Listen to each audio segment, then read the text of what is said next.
Hello friends, जैसा कि हमने लास्ट एपिसोड में देखा, क्विंगनान अपनी मार्शल स्पिरिट की रैंक को येलो ग्रेड 8 में ले आता है। इसी के साथ ही उसका अंकल थे उसको थंडर लाइटनिंग ब्लेड की टेक्निक के बारे में कुछ किताब भी दे देता है, जिसकी वजह से वो अपनी स्वॉर्ड के इंटेंट को जारी कर लेता है। अब आगे इस एपिसोड की शुरुआत में हम देखते हैं कि सुलना सेक्शन अकेडमी के सेक्शन का कॉन्टेस्ट स्टार्ट हो चुका होता है और वहाँ पर फैंग फैमिली और क्विन फैमिली दोनों लोग आ चुके होते हैं। फैंग फैमिली का हेड कह रहा होता है, चिंता मत करो, सारी चीज़ें हमारे हाथ में है। तभी उसका बेटा फैंग फुलोन कहने लगता है, इन लोगों से निपटना तो बहुत ही ज़्यादा आसान है।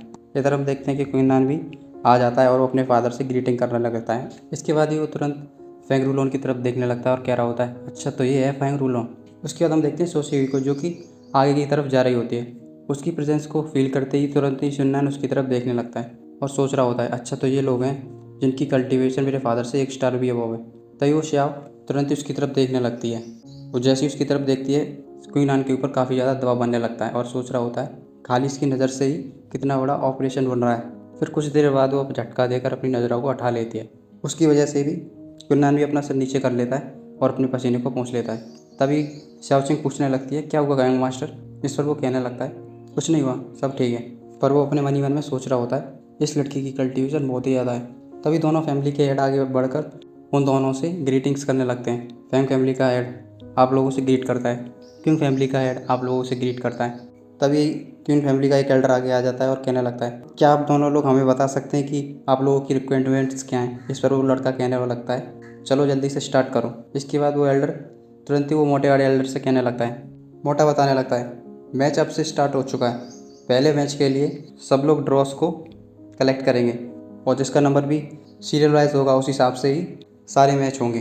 फिर इसके बाद वो एक बॉक्स को आगे कर देता है जिसके अंदर काफ़ी सारी लकड़ियाँ रखी होती हैं। उन्हें सबको एक एक करके सभी लोग निकाल लेते हैं। क्विंगनान भी अपने लॉर्ड्स को निकालने के बाद वापस आ जाता है और उंगली उठाकर उसका नंबर देखने लगता है। तभी उसका फादर वहीं पर आ जाता है और उससे पूछ रहा होता है, बेटे तुम्हारा नंबर क्या है जाने का। इस पर वो बताने लगता है, मेरा नंबर 1 है, लगता है शुरुआत मुझे ही करनी पड़ेगी। तभी वो एल्डर कहने लगता है, नंबर 1 और नंबर 20 दोनों लोग स्टेज पर आ जाओ। तभी हम स्टेज पर क्विन शाओ को देखते हैं, जो कि पहुंच चुका होता है और हंसते हुए स्टाइल दिखा रहा होता है और साथ ही साथ कह रहा होता है, मैं क्विन शाओ लिंगू माउंटेन्स में गया था और मेरी जान वहाँ पर खतरे में आ गई थी, पर देखो तो भी मैं बच गया। मैं किसी से भी नहीं डरता हूँ, आ जाओ कौन आ रहा है स्टेज पर। तभी स्टेज पर क्विंगनान पहुँच जाता है। जैसे ही क्विन शाओ उसके तरफ मुड़कर देखता है, वो डर जाता है और कहने लगता है, क्विंगनान तुम कैसे हो सकते हो। क्विंगनान उससे कह रहा होता है, अरे ये तो यंग मास्टर क्विंग शाओ है। इस पर वो उससे कहने लगता है, अरे क्विंगनान हम लोग तो एक ही फैमिली से आते हैं, कहीं ऐसा मत करना कि तुम मेरे पर दया मत दिखाओ। चलो हम लोग सब स्टार्ट करते हैं। तभी क्विंगनान कह रहा होता है, तुम बहुत ही ज़्यादा निकम्मे इंसान हो, मेरे ऊपर हमला करने के लिए लोगों के साथ स्कीमें रची, अब तो तुम बचने नहीं वाले। और इसी के साथ ही अपनी कल्टीवेशन को दिखाने लगता है। उसकी कल्टीवेशन देखकर शैलंग सेक्शन का एक हेड कहने लगता है, अरे ये तो टेम्परेरी रेलिंग में 5th ग्रेड पर पहुंच गया है। तभी वो लड़की कहने लगती है, मिस्टर ये क्यों नहीं। उसकी इतनी बात सुनते ही वो मन में सोच रहा होता है, इस सिटी में एक और जीनियस है, इस फैमिली ने मुझे कुछ भी नहीं बताया, और उन लोगों की तरफ देख रहा होता है। उसकी अपनी तरफ देखते ही फैमिली का हेड अपने सर नीचे की तरफ कर लेता है। इधर हम स्टेज पर देखते हैं कि किंग स्टेज पर पड़ा होता है और कह रहा होता है, मेरे दादा, मेरे पापा, मुझे छोड़ दो। इस पर किंग उससे कहने लगता है, फूटो यहाँ से। इसकी बात पर वो वहाँ करते हुए घूमते घूमते स्टेज से बाहर चला जाता है। उसको सब देखकर हंस रहे होते हैं। ये सब देखने के बाद क्वीन चुंगसांग कह रहा होता है, क्योंकि फैमिली को सिर्फ मेरी ज़रूरत है। और फैंग रूलर भी कह रहा होता है, अगर इसके पास स्वॉर्ड है तो क्या हुआ, इसकी मार्शल स्पिरिट तो सिर्फ 1st ग्रेड की ही है ना। इसके बाद क्विंगनान स्टेज से नीचे आ जाता है। क्योंकि चाव कह रही होती है, यंग मास्टर तो बहुत ही ज़्यादा ताकतवर है।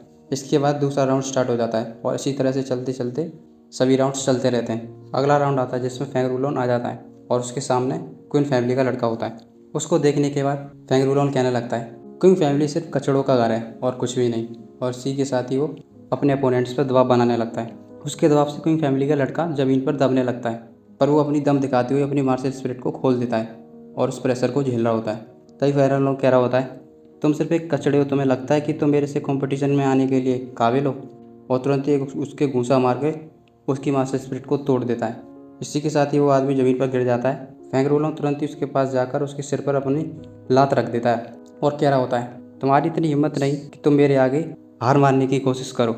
और उसके एक जोरदार लात मारता है जिससे कि वो पास के पिलर में जाके पड़ता है, जो कि फूट जाता है और स्टेज से जाके नीचे गिर जाता है। ये सब देखकर फैमिली के सभी लोगों के मुंह फटे रह जाते हैं। क्विंग चुंगसांग कहने लगता है, फैंग रूलोन ये तुम क्या करने की कोशिश कर रहे हो। इस पर फैंग रूलोन कहने लगता है, तुम्हारी इतनी औकात नहीं कि तुम मेरे आगे डिफीट कंसीडर करने की कोशिश करो। उसकी ये बात सुनकर तुरंत क्विंग फैमिली का हेड बोलने लगता है, फैंग फैमिली के हेड, आखिर इन सब चीज़ का क्या मतलब है? तो हमारे फैमिली के लोगों को क्यों इंजर्ड कर रहे हो? इस पर फैंग फैमिली का हेड कहने लगता है, ब्रदर क्विन तुम तो कुछ ज़्यादा ही सीरियस हो गए।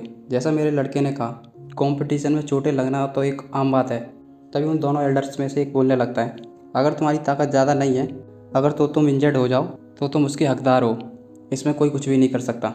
अगर तुम कमज़ोर हो तो सामने वाले की क्या गलती है? पर किसी को चोट पहुंचाने से ज़्यादा आगे बढ़ने की कोशिश करी तो मेरे से बुरा कोई नहीं होगा। उसके इतना कह देने के बाद ही दोनों फैमिली के हेड हाँ करने लगते हैं और सभी लोग नीचे झुक जाते हैं। पर कंगना नीचे नहीं झुकता और वो ऊपर की तरफ देखता रहता है। तभी श्याओ नीचे की तरफ देख रही होती है और वो उसको एकदम खड़ा हुआ देखती है और कहने लगती है, काफ़ी मज़ेदार है। इस एपिसोड में बस इतना ही, मिलते हैं अगले एपिसोड में।